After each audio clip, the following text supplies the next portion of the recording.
Écoutez-moi, si vous bougez dans le timing de Dieu, il y aura toujours une onction de Dieu qui va le rendre faisable et même relativement facile.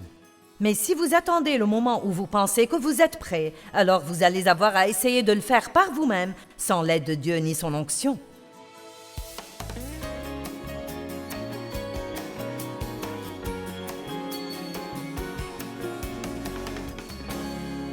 Un de mes buts est de nous aider, chacun de nous, à arriver au stade où nous avons l'esprit tourné selon Dieu, où nous avons vraiment la révélation que Christ vit à l'intérieur de nous, que nous sommes la maison de Dieu.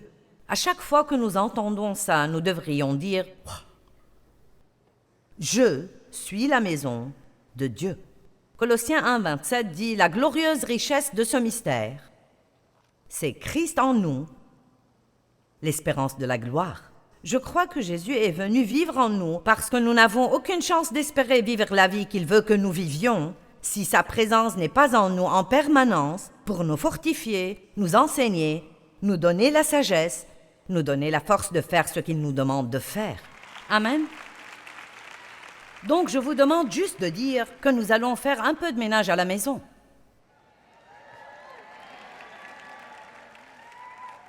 Et nous allons parler de votre cœur. La maison de votre cœur où Jésus habite. D'abord, il y a beaucoup de pièces dans une maison. La première pièce à laquelle nous voudrions penser et s'assurer qu'elle est propre est la salle d'études ou la bibliothèque qui sont vos pensées. À quelle sorte de choses pensez-vous? Et si vos pensées étaient soudainement réalisées en un film où tout le monde pourrait voir ce qu'il y a là-dedans?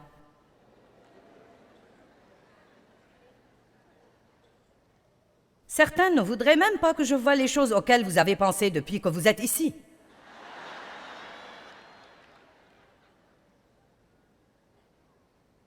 Eh bien, je me demande combien elle a payé pour la bague qu'elle porte. Espèce de petit curieux, quelqu'un me l'a offerte.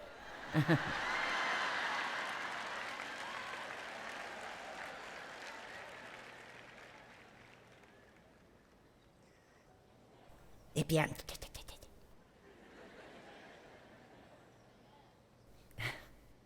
Qu'est-ce qui se passe dans votre tête? La Bible dit que si vous détestez votre frère, c'est comme si vous le tuez. Elle dit également, si vous désirez une femme, c'est comme commettre l'adultère. Pensez-vous honnêtement, homme ou femme, que vous pouvez aller sur votre lieu de travail et avoir toutes sortes de pensées lascives concernant quelqu'un qui est là et jouer avec quelque chose comme ça dans votre esprit et que ça ne vous causera jamais de problème? Dieu sait ce que vous pensez. Il est attristé par ce genre de choses. Philippiens 4 dit « Au reste, frères, que tout ce qui est vrai, honorable, bon, juste, pur, aimable, vertueux et digne de louange soit l'objet de vos pensées. » 2 Corinthiens 10 dit « Car les armes avec lesquelles nous combattons ne sont pas charnelles, mais elles sont puissantes devant Dieu pour renverser des forteresses. » Nous renversons les raisonnements, les imaginations et toutes les choses prétentieuses qui s'élèvent contre la connaissance de Dieu. À chaque fois que nous entendons ça, nous devrions dire « Travaillons à penser aux choses auxquelles Dieu voudrait que nous pensions. » Quand vous vous surprenez à penser à quelque chose qui n'est pas de Dieu, et le Saint-Esprit vous en convaincra si vous lui en faites la demande, dites vite « Oh Dieu, je suis désolé. » Parfois, une pensée peut traverser notre tête et nous pensons « Mon Dieu, suis-je au moins sauvé ?» Mais le diable est capable d'interférer dans nos pensées. Ce ne sont pas vos pensées jusqu'à ce que vous les preniez et les méditiez. M'avez-vous entendu? L'ennemi peut mettre une mauvaise pensée dans votre esprit. Vos pensées sont un champ de bataille. Mais elles ne deviennent pas vos pensées tant que vous ne les méditez pas et ne les tournez encore et encore en vous. Et plus vous pensez à quelque chose, plus il fait partie de vous. Qu'en est-il de la salle à manger de la maison? Où sont votre appétit et tous vos désirs? Pouvons-nous changer cette salle pour Dieu? Dieu, je sais qu'il peut y avoir beaucoup de choses que je désire, mais je veux juste être clair aujourd'hui sur le fait que je ne veux que ce que tu veux. Donc si je veux quelque chose que tu ne veux pas, ne me le donne pas. Nous parlions ce matin, moi et l'une des filles avec qui je voyage, et elle a dit ils étaient un peu plus calmes à Atlanta que dans le dernier endroit où nous étions. J'ai dit, c'est à cause de ce que j'enseigne. C'est un message où tu grognes d'abord et tu cries plus tard.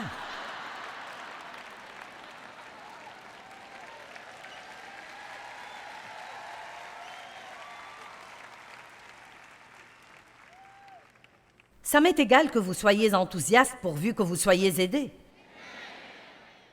Je vais me tenir devant Dieu un jour et j'aurai à rendre compte des dons qu'il m'a donnés. J'ai la responsabilité devant Dieu de dire ce que je crois qu'il a mis dans ma bouche. Et je veux nous voir être vrais. Je veux que Dieu ait des enfants dont il soit fier et en qui il peut avoir confiance. Amen. Et je veux que vous soyez l'un d'eux. Et je veux être l'un d'eux. Psaume 37, 4 dit « Réjouis-toi dans le Seigneur et il te donnera ce que ton cœur demande et désire en secret. Mettez Dieu en premier et si votre désir est juste, Dieu va l'accomplir au bon moment et de la bonne manière. » Nous n'avons pas à nous frustrer ou nous stresser en essayant d'obtenir quelque chose que nous voulons. La véritable pensée de ne pas obtenir ce que vous voulez donne à votre chair de l'urticaire. Dieu est plus intelligent que nous. Jacques 4, 1 et 2. Il arrive que nos désirs, qui sont les choses que nous voulons, soient la cause principale des problèmes dans notre vie. D'où viennent les luttes? D'où viennent les conflits, les disputes? D'où viennent les batailles et les querelles parmi vous? Sinon de vos désirs et de vos passions charnelles qui font la guerre continuelle dans vos membres. Je veux, je veux, je veux, je veux, je veux, je veux, je veux, je veux. Plus, plus, plus, plus, plus, je veux plus, je veux plus, je veux, je veux, je veux, plus, plus, plus, plus, je veux, je veux, je veux plus.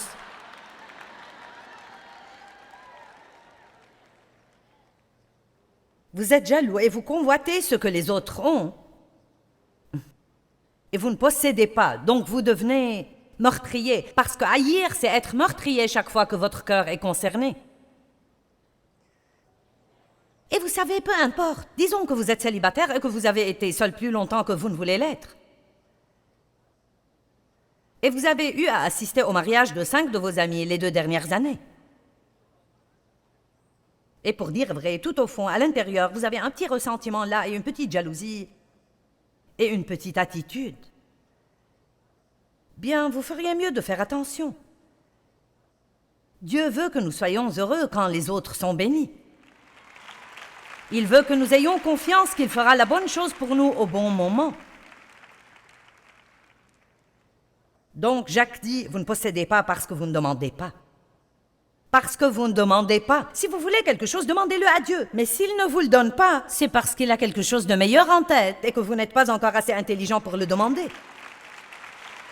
Nous n'avons même pas à être fâchés parce que nous n'avons pas ce que nous voulons.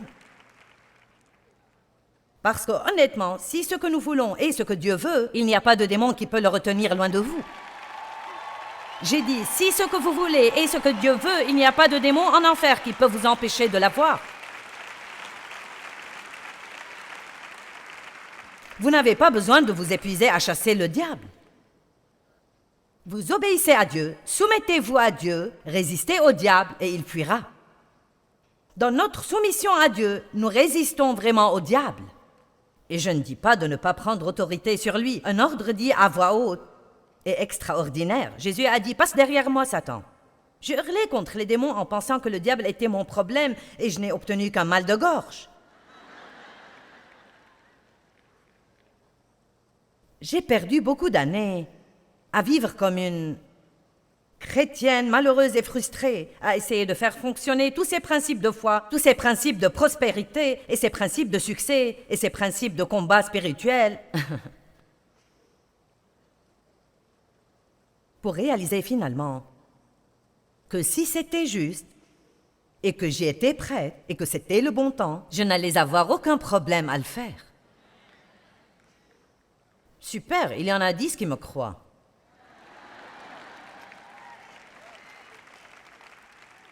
Je suis tellement encouragée que vous receviez beaucoup. Qu'en est-il du salon ou la salle de la famille dans votre vie? là où nous rencontrons les gens et avons des amis. Qui sont vos amis?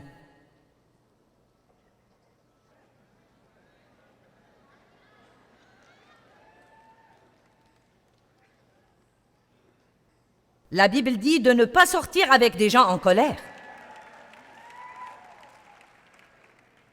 Il est dit qu'un chrétien ne devrait jamais manger avec un autre chrétien coupable d'avidité.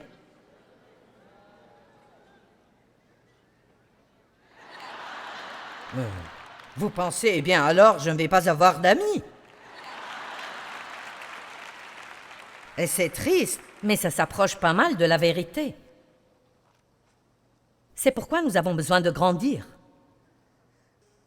De quoi parlez-vous à la table avec les amis?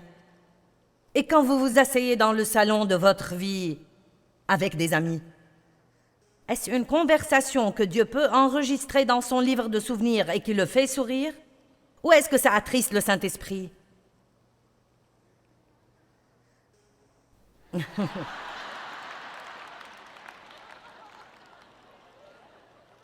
Eh bien, parlez de la parole de Dieu. Parlez des grandes choses que Dieu a faites pour vous.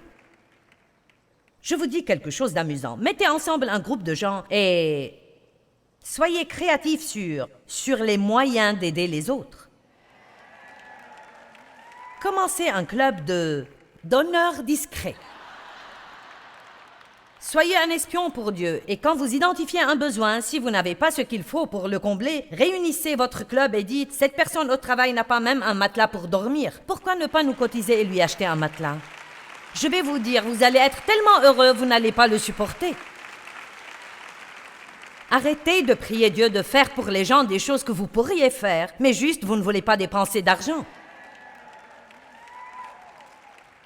Arrêtez de prier Dieu de faire des choses pour les gens que vous pourriez faire facilement, mais vous ne voulez pas dépenser d'argent ou le temps ou l'effort. Oh Dieu, je te prie d'encourager Sœur Brown. Eh bien, décroche le téléphone.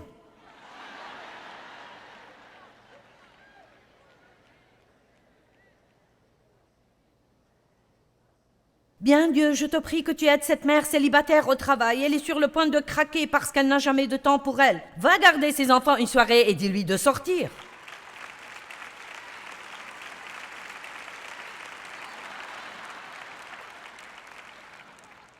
Ou alors, garde tes feuilles et ne porte pas de fruits.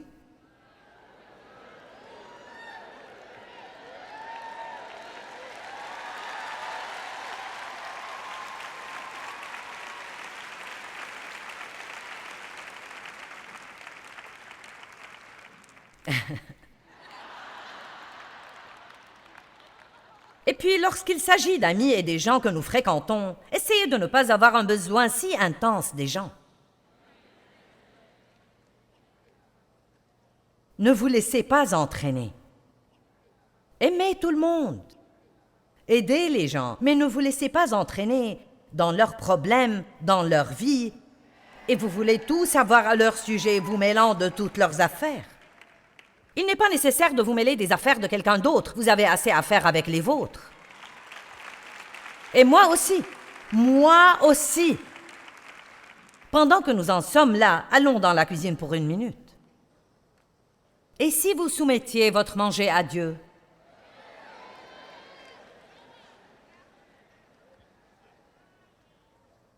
Ne me faites pas descendre d'ici et vous attraper.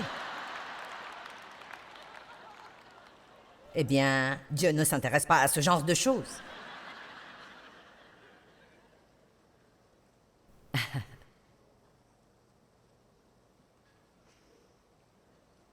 Et si vous laissiez Dieu entrer dans la salle de bain, comme ça vous remettriez du papier toilette quand il n'y en a plus.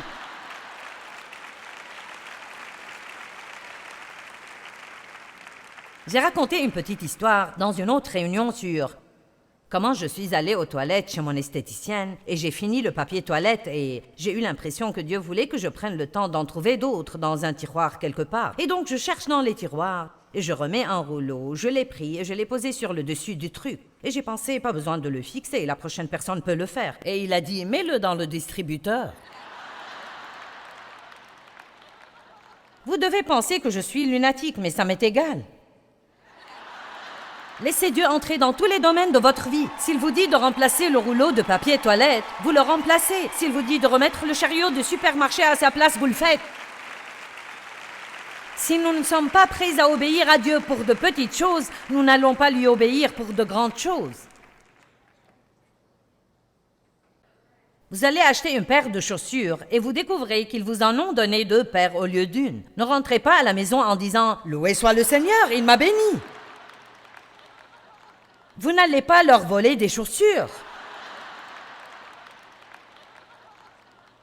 Je ne vais pas perdre mon temps et mon essence à aller leur rapporter. Ils n'auraient pas dû me les donner de toute façon. Montez dans la voiture, dépensez votre argent et faites tout ce que vous devez faire pour être une personne intègre.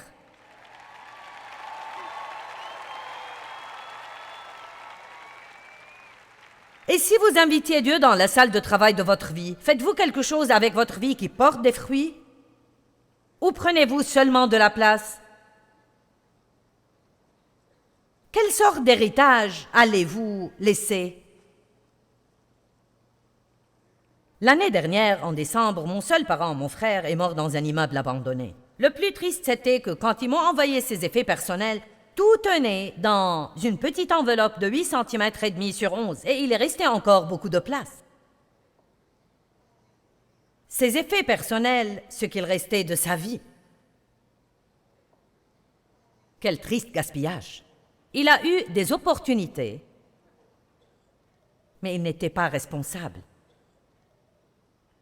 Il avait beaucoup de problèmes, drogue, alcool, mauvaises relations, dettes, toutes sortes de choses.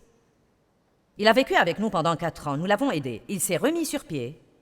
Il était en forme, il avait de jolis vêtements, conduisait une jolie voiture, il travaillait pour le ministère. Mais dès qu'il est sorti seul à nouveau,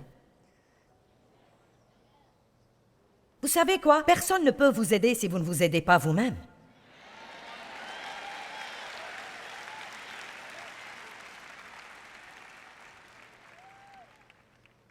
Vous devez apprendre à faire ce qui est juste quand personne ne regarde, parce que Dieu regarde toujours. Dieu était dans la salle de bain avec moi et dans ce supermarché avec moi. Il savait qu'ils ont coincé avec les chaussures un porte-monnaie que je n'avais pas payé. Et il m'a incité à le ramener et le vendeur était stupéfait. Les gens devraient être stupéfaits par nous. C'est un bon moment pour porter une croix autour du cou. Est-ce que je touche quelqu'un aujourd'hui? Nous sommes la maison de Dieu. N'attristez pas le Saint-Esprit en passant toute la semaine au travail à faire des commérages sur vos collègues et en allant à l'église avec votre rictus à l'arrière de la voiture.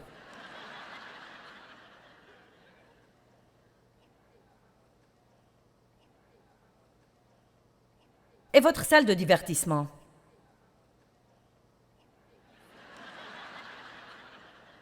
Avez-vous laissé Dieu voir vos films?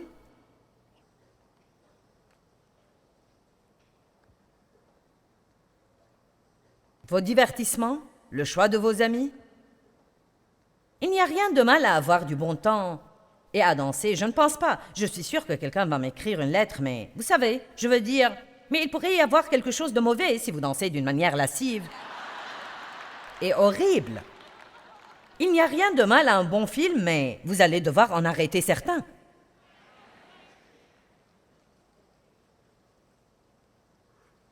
Il n'y a rien de mal à jouer à des jeux, mais je ne pense pas que quelqu'un ait besoin de parier et perdre tout son salaire à cause de mauvaises habitudes de quelque sorte. Souvent dans le passé, parce que les chrétiens ne pouvaient pas se contrôler, ils ont fait des lois contre tout. Et puis, ce qui finit par arriver, c'est que plus personne ne veut devenir un chrétien parce qu'il pense qu'on ne peut rien faire. Vous avez seulement à choisir ce que vous pouvez faire et ce que vous ne pouvez pas faire.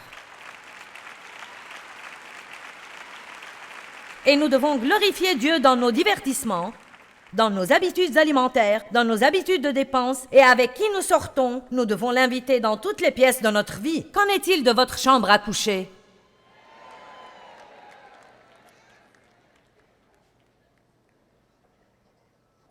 Oh, Joyce.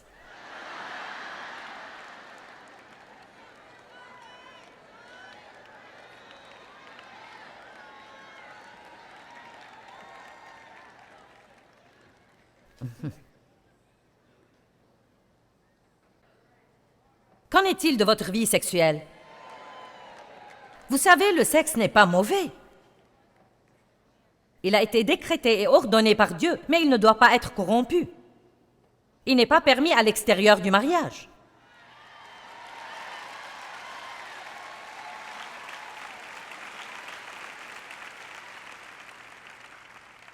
Maintenant, s'il vous plaît, n'éteignez pas votre télévision.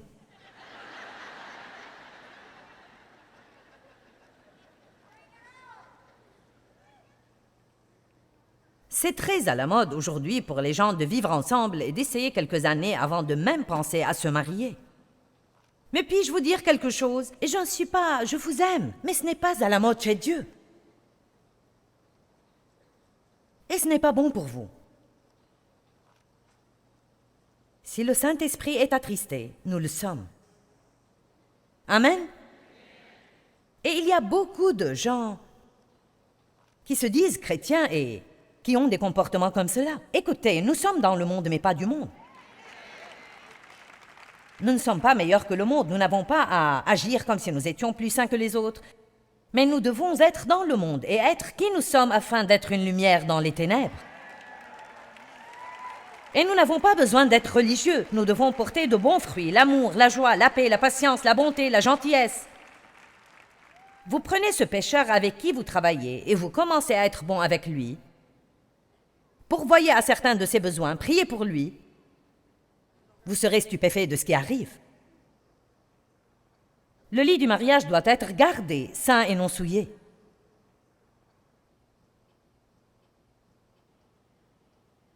La pornographie n'aurait pas mis Jésus à l'aise.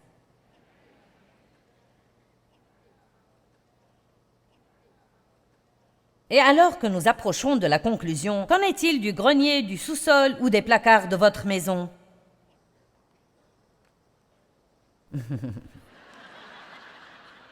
Nous devrions passer dans le garage. Parce que c'est habituellement l'endroit où nous cachons toutes les vieilles choses qui restent de notre ancienne vie. Les choses que nous gardons, même si nous ne pensons pas vraiment qu'elles vont encore servir, mais nous voulons les garder juste au cas où.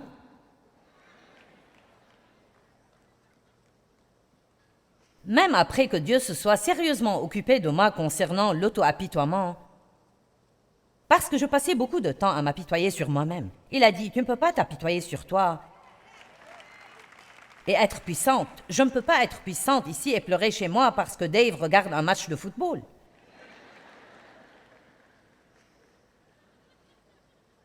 Mais même après avoir officiellement abandonné la pitié de soi, je l'ai mis quelque part au fond d'un placard de ma vie. Juste au cas où j'aurais voulu avoir encore une partie d'apitoiement.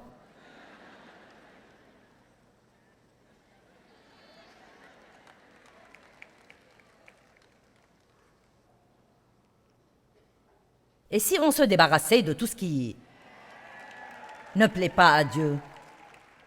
Que gardez-vous qui doit partir? Faisons un ménage approfondi. Laissez-moi dire ceci, avant que quiconque entreprenne un immense remue-ménage. Vous ne pouvez rien faire de tout ça sans Dieu. Donc avant tout, vous devez rentrer chez vous et dire « Dieu, me voici, un sacrifice vivant. Je te donne ma vie, je m'offre à toi complètement. Prends toutes mes facultés, tout ce que je suis, chaque pièce de ma vie, je t'ouvre la porte en grand Dieu et je peux vous dire que beaucoup d'entre vous n'ont pas idée de ce que vous dites ou ce que ça implique. Ça va être très douloureux, je peux vous le dire. » Bon, je ne me prends pas part à ça. Alors allez-y et soyez malheureux, c'est l'autre option. Je n'avais pas idée de ce que j'étais en train de dire à Dieu quand j'ai commencé à faire des prières comme celle-là. Et oh là là, je vous dis, Dieu a commencé à mettre ses doigts sur des choses dans ma vie qui faisaient « Oh non Dieu, pas ça, pas ça, pas ça! Oh Dieu, tout sauf ça, tout sauf ça! Oh Dieu, ne me fais pas faire ça! » Il est temps de nettoyer la maison, messieurs, dames. Vous avez un invité divin qui vit et demeure en vous en permanence. Vous êtes la maison de Dieu. 1 Corinthiens chapitre 6 verset 19 dit que nous sommes le temple de Dieu, ce qui veut dire que nous sommes le foyer ou la maison de Dieu. Il vit en nous et nous devons décider d'être constamment conscients de lui, tout le temps.